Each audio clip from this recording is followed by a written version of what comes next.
Good morning, my neighbors. Welcome to another episode of BYTTT. I got a little bit of an emergency I got to handle, so I will be releasing this recording at 8 a.m. So, I gotta kind of knock this out the park for y'all. Now, I can give you the information that you're looking for. Excuse me. Uh, give you the information that you're looking for and still have y'all prepared because you already know before you take the trade.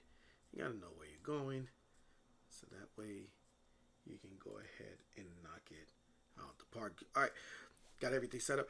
Don't forget to hit the like, subscribe, and the bell button. Go ahead and share this to your friends and family because they already know that I bring nothing but the gems when it's all said and done. So let's go ahead and get started. So NQ has been doing some very funky stuff. It is very choppy. You could kind of see it very barcodey when it's all said and done. This is a 2-hour chart. Here's a daily chart. It's just very chaotic. We had massive sell-off here, massive rebuys here. Just a lot of things that can happen in here. So you got to plan your trade properly so that we don't get caught in anything crazy. We love days where it just goes in one direction. These are the where it's nice and easy, nice and seamless, and the market just adhere to the direction. So with this whole entire chop, you gotta be very judicious and just be prepared. The market spends more time ranging than it does with these extensions. Just keep that in mind. Let's go over to oil. Oil is still doing its thing. I warned y'all a lot, letting y'all know that this is going to give its challenges. They want to get back up in there, but with production being raised, which is going to add to the supply, which is going to make the price of the barrel a lot lower. And yesterday's inventory report wasn't the best to kind of give you something conducive to the upside. So we're going to get some pullback that's happening on oil. Just keep that there. Gold is now there are more talks about tariffs. I think a deal is going to be coming soon. Well, let me take it a step back. We already know buy the rumors, sell the news. We've talked about this in numerous occasions, right? I'm thinking the reason why we keep on hearing, hey, guess what? There's this tariffs, blah blah. They're over inundating and just driving us crazy with this. It's almost like now they keep on getting your hands looking at, hey, tariffs, thinking that things are going to continue to the downside. But I'm assuming, again, I'm not saying that this is going to happen. I'm assuming that means we're probably at the tail end of the tariffs, more in the front end of the tariffs. So I'm thinking we're probably going to hear something very monumental in the next few months, especially if the market starts to dive or nosedive. They're probably going to use that as a catalyst to kind of make it bounce. And the one that might suffer is gold. All this consolidation, I did say we probably would be at that 3,500. I feel like we didn't get there the way I expected.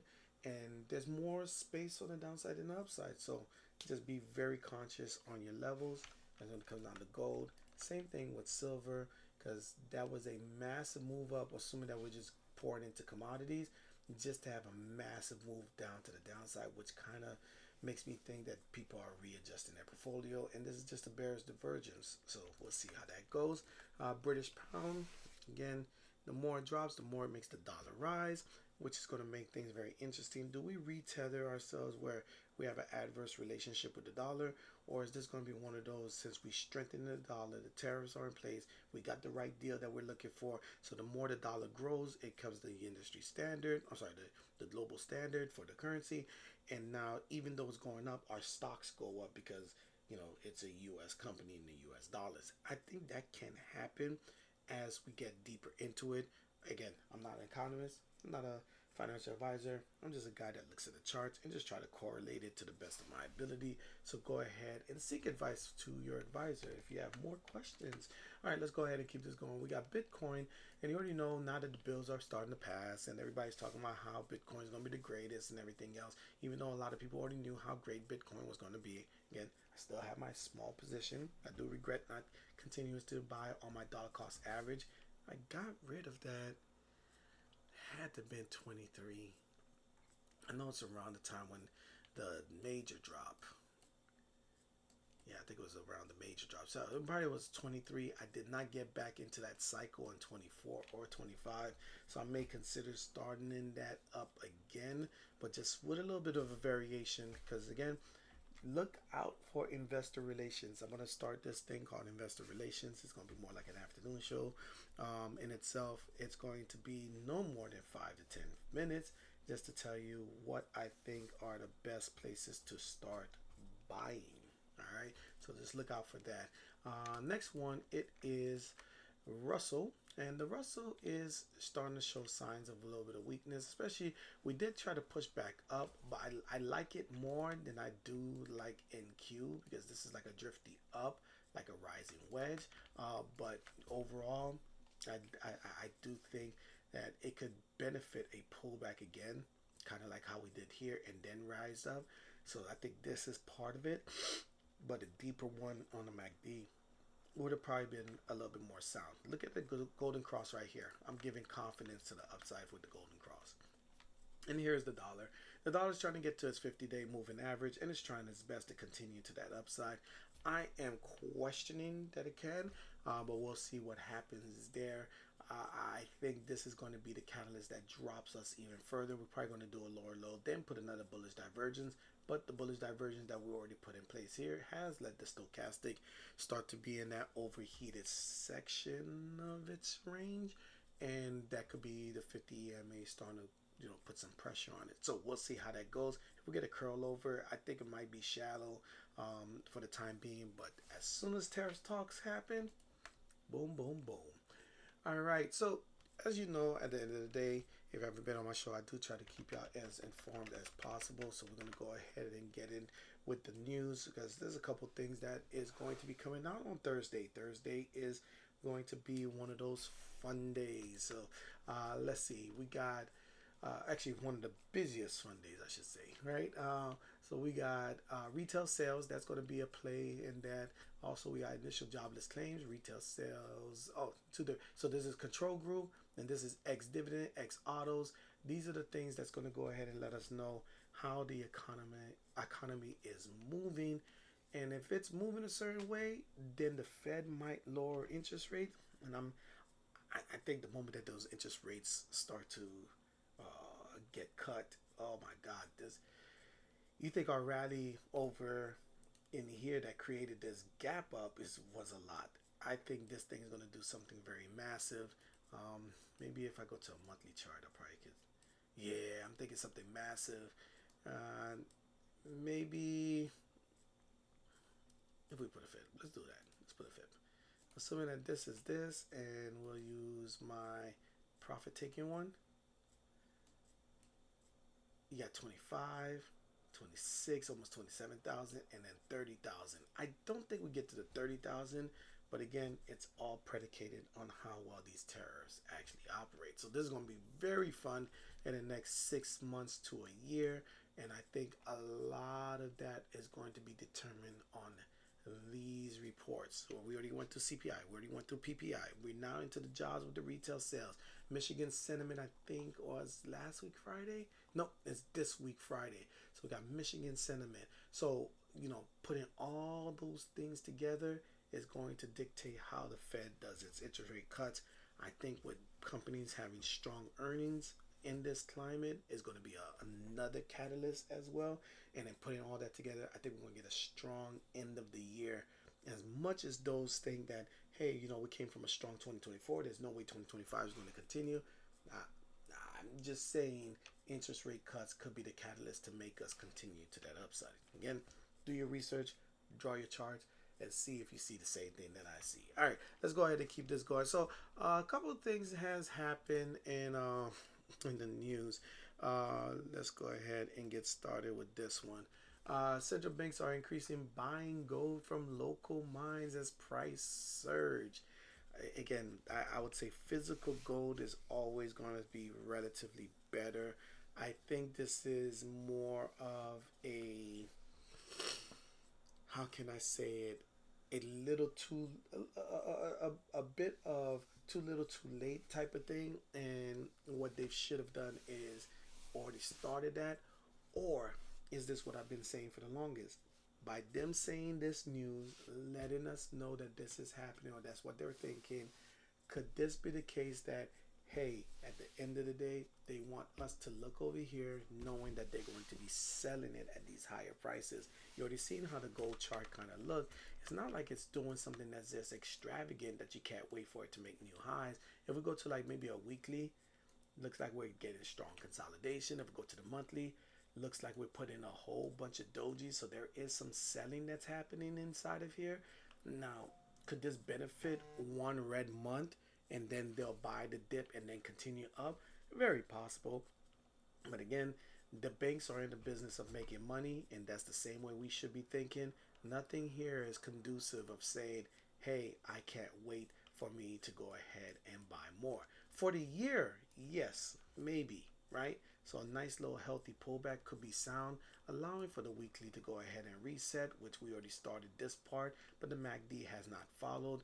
Can it stay pinned? Absolutely. So I'm telling you to still keep up with your plans, but if we look at this monthly, a nice little reset of the monthly could be in the cards. 2 months of red doesn't really break that 3,000, maybe 2,800. It'll just rally for the rest of the year. So keep that in mind. All right. Let's go ahead and keep this going. So we got, despite Trump's tariffs, U.S. stocks with high international sales are beating domestic focused names. Now, remember, we had this conversation and I was breaking down how NQ, this is where they're going to have this whole entire thing because it's going to go ahead and make these moves. And based on how the currency and the global market is going to affect, people might rally and go chase into something like the Russell, because the Russell is more of the domestic companies versus the international companies. So I think this is another one of those, just letting us know, hey, Trump tariffs, U.S. stocks with the international sales are beating domestic. So that means domestics are the laggards. So when you hear that they're laggards, look for them to find some support. And if that's the case, that could be our pivot. As the news already happens, chances are people already been in their positions for a while, then they may pivot. So this is the one that's kind of, I'm very curious about, even though I am still bullish that this NQ can hit some levels on an international side. But I think this could be your catalyst for a nice little pullback, kind of like a drop of gold, kind of a drop of the international companies, kind of, pull them back a little bit. But then, I don't know, it just rallies towards the end. So we'll see how that goes. All right. And then the last article that I have for you is this one here. Now, this one is analysts raise NVIDIA's price. Now, NVIDIA has been on a tear. Really, really good company. I will never take anything from Jensen Huang because he has taken this thing and turned it into a monster. But yeah, if we look at this in itself, you're talking about a nice vertical move, no pullbacks, especially after this whole entire January 2025 pullback. I would say overall, I would love to kind of see NVIDIA pull back to maybe like the 150s before trying to go back up again. But it says one sees 5 trillion market cap ahead, and it's already a 4 and some change trillion cap. So that means it just needs a little bit of a push. And those that want to see this are going to be the ones that's going to give you the catalyst to try to make that push. So just keep that in mind that this needs a healthy move to the upside, and it's a little bit vertical. So don't just go chasing it because analyst says they're raising their price targets. That's cute. That's cute. It's a price target, but it doesn't mean that you have to get in based on those parameters. All right. So we covered quite a bit here. Let me see, guys. Okay, I think I'm on schedule. All right, so let's go ahead and keep this going. Today is going to be earnings, and you already know earnings is going to be a little tricky. I told y'all about it yesterday, And if we look at Pepsi, this is the one that we pulled up before. This is a company that doesn't only do beverages. Just keep that in mind. Their earnings are this morning. I'm not too sure when it does release, but it is up $3 today. So we'll see how that pre-market holds. I think there is more upside than downside on this company just because of all the assets that it has, and we are already back to the 2021 levels. Could they get into the pandemic levels? That's kind of deep. I don't think it's that far, but generally speaking, this is going to give us a nice little window of how inflation is affecting it. Yeah, they said it bring money to shareholders. They generate revenues. They got contracts. This is not something that you just want to go ahead and short for fun. Not at all. And then you got Abbott Labs. Abbott Laboratories. I've had questions on their leadership over there, and maybe it needs a shakeup. Maybe this is another Tim Cook type situation with Abbott Labs. Maybe we get a nice little push to this upside if they do so. I always think change of CEO, change of scenery usually gives you that boost.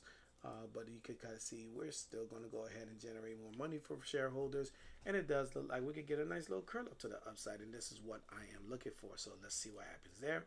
And then the last one, the one that everybody's waiting for, this is what everybody got their popcorn on and popping like a new release on this streaming platform. It is Netflix. Based on the parameters I see here, Netflix has been on a tear. It did need a pullback. On the weekly, it kind of looks like this. So it looks like party just started, but I won't be surprised that they just push this thing. Do I think it's like a $1,500 stock? Maybe. Do I think it's a $2,000 stock? Possibly. Do I think that they need a split to get to those levels? Yes. Right? So I think a nice solid split would then give people that are sitting on the sidelines and insulate some of their new shareholders. Or their previous shareholders by allowing for them to go ahead and take something off the table and at the same time still have their sizable amount of shares. Because whatever they split to, it'll probably be just like Nvidia. They're going to recover right back to that price again, regardless, and change and just basically adding to their market cap size. So very, very interesting ticker. I can't wait to see it. For tomorrow, we only got AM because it's Friday. There's not a lot of things that happens on earnings on Fridays. 3 a.m. we already got the Golden Cross. We already told you about that. Their earnings is coming, anticipating that they're going to return money to shareholders with $6 billion in revenue, which is slightly up from this level that they had previously. So this should give you a nice use case to understand. Lawsuit caused this. Lawsuit pivoted. Lawsuit is starting to be in their rear view window, and they're still doing what they normally do, which is make money. So I would love to see 3M get up into that 174 level, but a nice little pullback could be useful, but I think it's too far gone. I think the party's over, and this thing is just going to go ahead and take off. Looking at the monthly, nice little stoke pointing right back up as if they're going to test this, but whatever happens, we're going to get a nice little pullback so that we can get some investors in. So just keep that in mind. Charles Schwab, I trade with them. I did say I was going to short them because they were jerks with what happened this past week because the system wasn't working on Thinkorswim. But again, Thinkorswim is one of the bigger companies. One of the best platforms for trading. I prefer it over my predecessor, which was E-Trade. So we're going to see exactly how this pans out. Nice long wick on yesterday as they're going to earnings. We're going to see how that pans out throughout the day. All right. So as you know, we have our earnings cycle. We're in the middle of the first month, so there's a lot of tickers I kind of go over. I think I already did the breakdown of each and every one, but I'd like to kind of go back to them and kind of recap where they are. The first one we're going to go back to is Raytheon or RTX, and you can kind of see it's giving a nice little move back up to the upside. Their earnings is going to be next week on Tuesday. We're going to see how that pans out, but if we look at this, very, very solid move, very strong push to the upside, and what we want to see is a nice little close, because I think this was our pullback just to make that move to that higher high, which is a very interesting higher high. If we go over to the monthly, this is where you're going to have your questions. We've been high for a very long time. It needs a little bit of a pullback. The weekly, they had the pullback, but they curled it way earlier than expected. building a bullish divergence, which continued to this upside. So I wonder if this is that dwarf star moment. Then they just push it up so that way they can go ahead and maximize their profits. And then it's just going to go ahead and drop. I'm thinking probably like 125, maybe 135 before it actually bounces back up. Don't forget, it does pay dividends as well. Another one we're going to talk about is IBM. IBM is one that you already know. It is one of the pioneers. I've talked about AI, but let's just say AI is starting moving more towards the tail end as they develop more use cases out of it versus the front end, as they're going to have to add some regulatory headwinds to it. So this is going to be very interesting. But IBM is sitting right on top of an order block with a solid bump and run to the downside, which could be its strong support. So I would love to see if this is going to be the pivot area for IBM to get to 300. Look out for IBM $300 calls. And then the next one is UNH. I gave warnings to some people explaining, like, you know, if it breaks this 300, it could drop, but we didn't get a massive drop off. I do believe that the accumulation phase is somewhere around here or here. So a nice little pivot would be great. Most anticipated earnings, especially after missing this. Is this priced in? Maybe. Is this going to be lower and give a surprise lower? Possibly, because there's going to be loads of losses that you're going to have to deal with, especially doing all of that fraud. So yeah, I wonder if they're going to lose like government contracts and all. Like there's a lot of questions that's surrounding UNH that it can really dictate them falling completely to the wayside. And I don't know. It's a shame because I thought they were a really good company. The chart has been nothing but an overall check mark. And we can go back a little bit, like a Nike check for years. We're talking about years. This is December 07. Like this is just insane to know that. What if this all was powered by fraud? That would be really crazy. So UNH, I would love for them to start to recover. I think they're a relatively strong company. You can see with June, that was our accumulation phase, but now we're breaking down in the bottom of it, and you don't want to see that. Strong mother baby action would have been great to the upside, and you can kind of see this is starting to curl kind of like an H. Is this going to be an H to the drop, or is it going to be double bottom at 248? These are the things that I'm thinking about. All right, and a little bit of a recap. Alcoa, we did kind of talk about this throughout the week. Alcoa, I thought it was going to give a nice little push to the upside, but the market has another plan for it. Could it be a pullback? They do return money to shareholders, and it is generating $3 billion in revenue. I would love to kind of see this chart maybe find a base somewhere, and when it finds its base, it goes and hits its rally. My target is around $36, $37 for this thing to hit. And then Fastenal, we talked earlier in the week about. This is how the chart looks, especially after they went ahead and released earnings. I think they're pushing this up, knowing that dividends is coming, which I told y'all that could give a little bit of a catalyst. But yeah, actually, you know what? Let me put this up. Let's see. I'm gonna add this one into investor relations too. So let me just do that now. Oh, no, don't do that. Don't do that. There we go. And we got that inside of investor relations. Oh, that is going to be so much fun when we get to that investor relations. And I can't wait to like really break down some of these tickers, letting you know where the best cases to buy and get into those positions. It's gonna be fun. That said, that is pretty much it. So I gave y'all all the news. I gave y'all a couple of tickers to keep an eye on. Hope you got a couple. Hope you wrote it down, and you could go ahead and chart those things out. Don't forget, down below is my link for my one-on-ones. Those are reopened. If you are struggling being a solid trader, by all means, I am willing to do that, and it is completely and utterly totally free.